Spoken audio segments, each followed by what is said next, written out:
بسم اللہ الرحمن الرحیم۔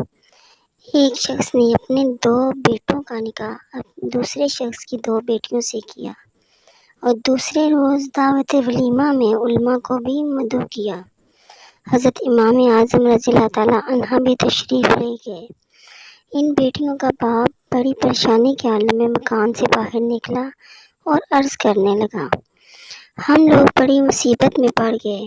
رات غلطی سے دلہنیں بدل گئی، بڑے کی دلہن چھوٹے کے کمرے میں اور چھوٹے کی بڑے کے کمرے میں غلطی سے چلی گئی۔ صبح ہوئی تو اس غلطی کا علم ہوا، فرمائیے اب کیا ہو؟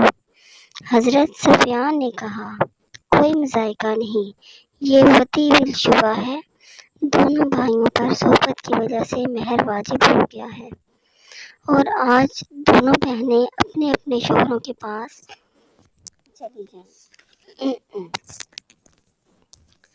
حضرت امام صاحب خاموش تھے۔ مصر نے آپ سے فرمایا، آپ فرمائیے۔ سفیان نے کہا، اس کے سوا اور کیا کہیں گے؟ حضرت امام صاحب نے فرمایا کہ میرے پاس دونوں لڑکوں کو لاؤ۔ چنانچہ دونوں لڑکے لائے گئے۔ آپ نے ہر ایک سے پوچھا کہ رات تم جس عورت کے پاس رہے ہو تم کو پسند ہے؟ دونوں نے کہا ہاں۔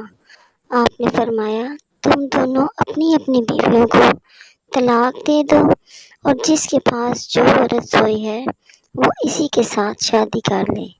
چنانچہ اسی جگہ ان دونوں نے اپنی اپنی بیویوں کو طلاق دے دی، اور چونکہ ابھی اپنی بیوی سے کسی نے بھی صحبت نہ کی تھی، اس لیے عدت تو ان پر واجب ہی نہ تھی، اس لیے وہیں ان کا نکاح بھی ہو گیا۔ اس میں کوئی شک نہیں کہ ہمارے امام اعظم ابو حنیفہ رضی اللہ تعالیٰ عنہ کی دانائی اور دور بینی قابل داد ہے۔